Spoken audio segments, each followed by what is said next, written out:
Hello everyone. I hope आप सब काफ़ी अच्छे से होंगे और आपकी पढ़ाई भी काफ़ी अच्छे से चल रही होगी। आप सब अच्छे से पढ़ लिख रहे होंगे और नोट्स भी बना रहे होंगे और साथ ही साथ 2026 में एग्ज़ाम देने वाले बच्चे जो होंगे काफ़ी जोरों शोर से उनकी तैयारी चल रही होगी, काफ़ी एनर्जेटिक होंगे एग्ज़ाम को लेकर के। चलिए हम इसके पहले लेक्चर में हमने क्या बताया था आपको, सबसे पहले बताया था हमने कि आपका नशा छिद्र क्या होते हैं, उसको समझाया भी था, उसका नोट्स भी बताया था हमने आपको बना करके। नशा छिद्र, फिर नशा का पार्ट बताया था। नशा का पार्ट क्या था, हमने फायरिंग्स बताया था यानी ग्रसनी, और फायरिंग्स के बाद हमने फिर बताया था आपका स्वर तंत्र यानी कि क्या बताया था, लैरिंग्स बताया था। इतनी बातें हमने आपको पूरी तरह से कंप्लीट करा दी थी। अब हम अगला नेक्स्ट वीडियो में भी आज क्या पढ़ेंगे, हम फेफड़ा के बारे में पढ़ेंगे। फेफड़ा के बारे में क्यों पढ़ेंगे, क्योंकि आपको जहाँ सबसे पहले हम आपको समझाए थे कि आपका जो श्वासन नली जो होती है, श्वास नली सबसे पहले हमने क्या बताया था, आपका नाक में नशा छिद्र, आपका जो हवा है कहाँ जाएगा, श्वसन मार्ग है। सब ये क्या हमने पढ़ा अभी तक, श्वसन मार्ग में हमने 4 श्वसन मार्ग पढ़ लिया। पहला नशा छिद्र, नशा का पार्ट, दूसरा क्या हमने पढ़ा फैरिंग्स, फिर लैरिंग्स पढ़ रहा है। ये नशा छिद्र, नशा का पार्ट, फैरिंग्स और लैरिंग्स पढ़ लिया। लेकिन इसके बाद हमें बताते हैं ये क्या है, आपका लैरिंग्स के ठीक नीचे होता है आपका ट्रैकिया, और यही ट्रैकिया आपके आगे जाकर के 2 भागों में बढ़ जाते हैं। लेकिन देखिए अब ये आपका क्या होता है ट्रैकिया, और ये ट्रैकिया क्या होते हैं, आगे जाकर 2 भागों में बढ़ जाते हैं, इसे हम ब्रोंकाई कहते हैं। और ब्रोंकाई पे छोटी संरचना पाई जाती है, एक पतली पतली नसों के समान संरचना पाई जाती है, इसे हम ब्रोंकायोलिस कहते हैं। और इस ब्रोंकायोलिस पे जो गोल गोल संरचना को दिख रही है, जिसे हम बोलते हैं एल्वियली कहते हैं। ये सब बातें आपको बता दी। लेकिन यहाँ पे आप ये चीज गौर कीजिएगा बाबू कि जो आपका स्वर तंत्र के बाद जो आपका ट्रैकिया है, ट्रैकिया यानी श्वास नली है, श्वास नली कहाँ तक पहुंचा है, आपका फेफड़ा तक। इसीलिए पहले हमको फेफड़ा पढ़ना काफी जरूरी है कि फेफड़ा क्या होता है, जानेंगे ना जरूरी बाबू, क्योंकि आपका मनुष्य में जो सांस लेने की सबसे प्रमुख जो अंग होती है, सबसे महत्वपूर्ण अंग होती है, वो क्या होती है, फेफड़ा होती है। मनुष्य का श्वसन अंग नाक नहीं है, ये एक द्वार है। आपका जो श्वसन अंग जो होता है मनुष्य का, वो नाक नहीं होता है, ये एक द्वार होता है हवा अंदर जाने का आने का। ठीक है, ऐसा नहीं होगा कि आपका नाक नहीं रहेगा तो आप सांस नहीं ले पाओगे। आप सांस लोगे, मुंह से सांस ले सकते हो आप, लेकिन मुंह में क्या होता है, मुंह में एक दिक्कत होता है बाबू कि आप मुंह से सांस लोगे तो आप हवा का प्यूरिफिकेशन ढंग से नहीं कर पाओगे, हवा का शुद्धिकरण ढंग से नहीं कर पाओगे, गंदे हवा आपके अंदर जाएगा। इसके बाद फेफड़ा में क्या हो जाएंगे, बहुत सारे गंदगी का ही बैठ जाएंगे। ठीक है, इसके बाद आप सांस नाक से क्यों लेते हो, क्योंकि नाक से सांस लेने की वजह से अब क्या होता है, आपके नाक में 2 जगह पे, एक होता है नशा छिद्र में जो होते हैं छोटे छोटे बाल होते हैं जो गंदगी को छान देते हैं। उसके बाद नशा के पार्ट में आपके म्यूकस से पदार्थ होते हैं जो क्या होते हैं, आपको उसके अलावा जो गंदगी बचती है उसको क्या करते हैं, अपने सटा लेते हैं। ठीक है, चिपका लेते हैं। ये सब बातें हमने आपको बहुत पहले समझा दिया है। ठीक है, तो ऐसा नहीं है कि आपका जो नाक श्वसन अंग है, नाक श्वसन अंग नहीं, नाक श्वसन एक मार्ग है आपका। ठीक है, आपका नाक अगर नहीं रहेगा तो आप मुंह से सांस ले सकते हो। यदि आपका नाक और मुंह दोनों बंद कर दिया जाए तो डॉक्टर क्या करेगा, यहाँ पे छोटा सा चीरा लगा करके और यहाँ पे यहाँ का ट्रैकिया निकाल कर, ट्रैकिया श्वास नली बोलते हैं, उसको निकाल करके यहाँ पे एक पाइप लगा देगा, फिर भी आप जिंदा रह लोगे। ये बात समझ गए, आपको अच्छी तरह समझ में आ गया होगा। ठीक है, तो यहाँ पे क्या अब आपको समझ में आ रहा होगा कि आपका जो नाक होता है वो प्रमुख श्वसन अंग नहीं है। क्या है प्रमुख श्वसन अंग, आपका फेफड़ा है। ठीक है, जैसे फेफड़ा के बारे में देखने जा रहे हैं। जो फेफड़ा होते हैं ना, मनुष्य के वक्ष गुहा यानी कि क्या, थोड़ेसिक कैविटी, वक्ष गुहा का मतलब क्या होता है बाबू, थोड़ेसिक कैविटी में क्या होती है, आपका फेफड़ा होती है। जो फेफड़ा होती है 2 होती है और बहुत स्पंज होती है। स्पंज खाए हो ना, बिल्कुल स्पंज की तरह ही फेफड़ा नहीं, फेफड़ा होती है बाबू। और कितनी होती है, 2 होती है। कितनी होती है, 2 होती है। मनुष्य में जो फेफड़ा होती है ना बाबू, एक जो दायां फेफड़ा होती है ना, वो क्या होती है, वो आपके इधर का राइट फेफड़ा है और इधर का जो फेफड़ा है लेफ्ट है।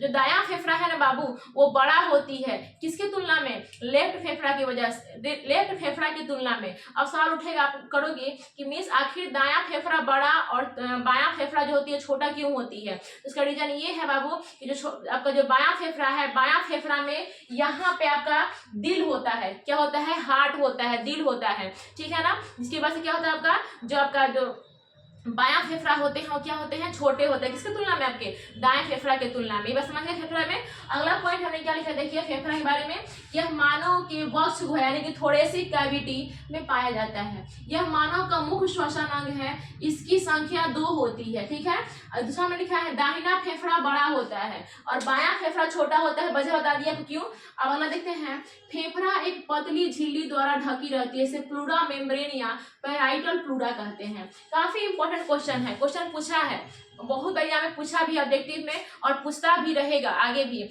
जो फेफड़ा होती है किस झिल्ली के द्वारा ढकी रहती है? तो जो फेफड़ा होती है बाबू वो प्लूरा मेम्ब्रेन के द्वारा ढकी रहती है या फिर पैराइटल प्लूरा के द्वारा ढकी रहती है। अब वो फेफड़ा झिल्ली में क्यों ढकी रहती है?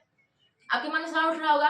तो जो फेफड़ा है बाबू झिल्ली में ढकने का वजह ये है बाबू कि फेफड़ा का काम क्या होता है? फेफड़ा होता है हवा को अपने अंदर भरता है, यानी कि हवा मतलब फेफड़ा फूलता है पिचकता है, फूलता है पिचकता है। यानी जो फेफड़ा होती है, फेफड़ा और प्लूरा के बीच, यहाँ पे कुछ लिखे होंगे नीचे, फेफड़ा और प्लूरा के बीच म्यूकस जैसा चिकना तरल पदार्थ पाया जाता है जो फेफड़े के फैलने और सिकुड़ने से होने वाले घर्षण कम करता है। जैसे मान चलिए बाबू कि आपका फेफड़ा है, समझिए कि यहाँ पे एक फेफड़ा है और उस फेफड़ा किसमें बंद है? एक पतली सी झिल्ली में बंद है। उस झिल्ली को हम बोलते हैं पैराइटल प्लूरा या फिर प्लूरा मेम्ब्रेन कहते हैं, ठीक है।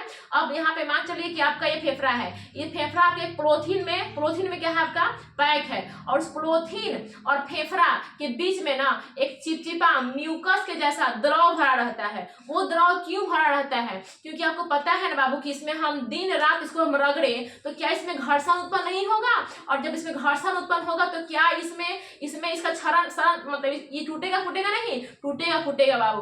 उसी प्रकार का फेफड़ा क्या होते हैं? पूरी हमेशा क्या होते हैं? वर्क करते रहता है, फैलेगा सिकुड़ेगा, फैलेगा सिकुड़ेगा, हवा को अपने अंदर भरेगा, हवा को पंप करके बाहर भेजेगा, हवा को भरेगा, हवा को पंप करके बाहर भेजेगा। तो फेफड़ा हमेशा चलते रहता है, तो चलेगा, जिसके वजह से क्या होगी? उसमें घर्षण होगी। तो घर्षण से किसी प्रकार का कोई हानि न हो उसके लिए प्लूरा मेम्ब्रेन और फेफड़ा के बीच में एक चिपचिपा यानी कि म्यूकस जैसा हम एक तरल पदार्थ होते हैं, ठीक है ना। तो इसीलिए जो फेफड़ा क्वेश्चन पूछता है, जो फेफड़ा होती है उसकी झिल्ली, बाहरी झिल्ली को क्या कहते हैं हम? तो प्लूरा मेम्ब्रेन या पैराइटल प्लूरा कहते हैं, ठीक है ना। तो दूसरा क्वेश्चन पूछता है फेफड़ा और प्लूरा मेम्ब्रेन के बीच कैसा द्रव होता है? तो म्यूकस जैसा चिपचिपा द्रव होता है। यह द्रव क्यों होता है? तो यह द्रव इसलिए होता है कि जब आपका फेफड़ा चलता है फिर सिकुड़ता है, फैलता है सिकुड़ता है, फैलता है सिकुड़ता है, यानी कि हवा को अंदर लेगा, हवा को बाहर छोड़ेगा, ठीक है। तो उस कंडीशन में क्या होता है? आपका फेफड़ा हमेशा ऐसे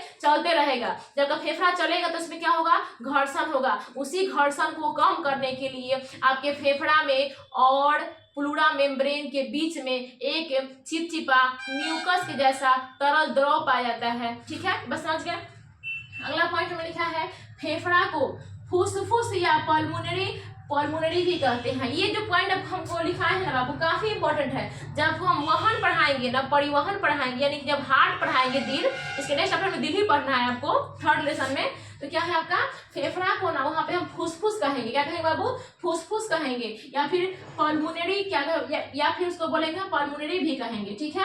अगला क्वेश्चन आपका है फेफड़ा। जो फेफड़ा होता है ना बाबू, ये फेफड़ा में क्या होते हैं? ऑक्सीजन आते हैं। जो फेफड़ा होते हैं ये रक्त का शुद्धिकरण करता है।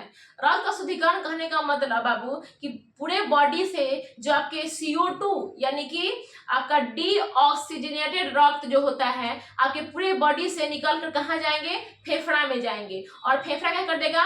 उस आपका CO2 वाले रक्त में आपका मिला देगा ऑक्सीजन, और जैसे ऑक्सीजन मिलाएगा आपका ब्लड शुद्ध हो जाएगा। तो ब्लड का शुद्धिकरण किसकी वजह से होता है? ब्लड में ऑक्सीजन मिल जाने से। और ऑक्सीजन मिलाता कौन है ब्लड में? फेफड़ा मिलाता है। इसीलिए फेफड़ा में ब्लड का जो प्यूरिफिकेशन होता है यानी कि शुद्धिकरण होता है, क्वेश्चन पूछता है कि जो ब्लड का प्यूरिफिकेशन या फिर शुद्धिकरण कहाँ पे होता है? तो फेफड़ा में होता है। किसकी वजह से होता है? तो ऑक्सीजन के मिल जाने की वजह से होता है।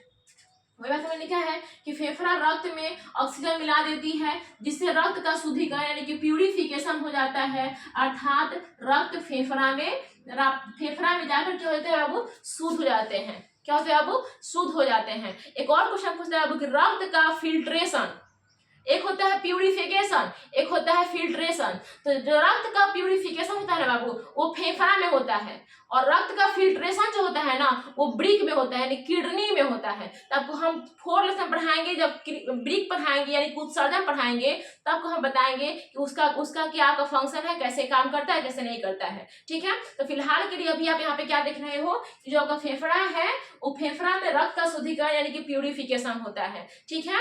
इसीलिए आपके बॉडी बॉडी से जितने भी आपका CO2 युक्त रक्त है, कार्बन डाइऑक्साइड युक्त जो रक्त है वो कहाँ आएंगे, फेफड़ा में, और फेफड़ा करेंगे उस रक्त में आपका ऑक्सीजन मिला देंगे, ऑक्सीजन को मिला देंगे, से क्या हो जाएगा, रक्त शुद्ध हो जाएगा। फिर वो फेफड़ा से रक्त निकल कर कहाँ जाएगा, क्योंकि फेफड़ा के पास ना बाबू ब्लड को पंप करने की शक्ति नहीं होती है, उसका सिर्फ यही काम है कि ब्लड में ऑक्सीजन मिला करके ब्लड को शुद्ध कर देना। फिर ब्लड फेफड़ा से निकल कर जाएगा, फिर से कहाँ आपका हृदय में जाएगा, हृदय ब्लड के हृदय जो होगा हृदय में जाएगा, वो आपका शुद्ध जो ब्लड होगा वो हृदय में जाएगा, और हृदय में जाने के बाद आपका बायां लिंग से बायां निलय में जाएगा, और बायां निलय कहने का ब्लड को पंप करेगा।